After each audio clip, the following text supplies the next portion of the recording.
few years ago,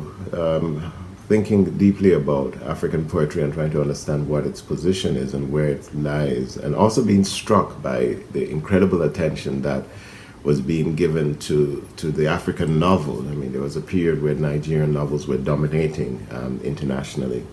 It occurred to me that one of the struggles we have is identifying published books of African poetry. And while it was clear after touring through Africa that a lot of Africans were writing poetry,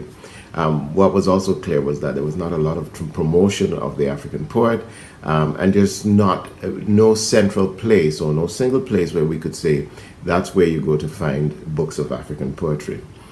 And so, frankly, what came to mind was to develop a system by which we could identify African poets and create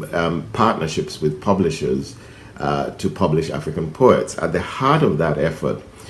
would have to be convincing publishers who were reluctant normally to publish poets that they didn't know, and especially African poets, that it would not be a potential loss for them to publish these works. And to do that, it meant identifying and securing money to subvent the cost of the publication, but also to do something really important, which was to be involved in the acquisition, that is the identification, the editing, the mentoring and the development, and in fact the promotion of the work of African poets, and therefore partnering with the publishers to then create something that was knowledgeable, understanding, reflected a real grasp of what was happening to writers in the continent, and yet that was celebrating work that we believed would be there. And so the African Poetry Book Fund essentially has achieved this. It has sought to make this happen, and the numbers are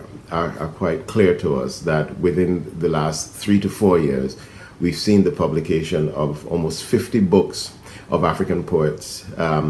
chapbooks, full-length collections, classical texts of new and selected works and collected works. And to me, this sort of influx of the work of African poets, published work of African poets, is the single most important and dynamic gift that the project has brought to the world of poetry.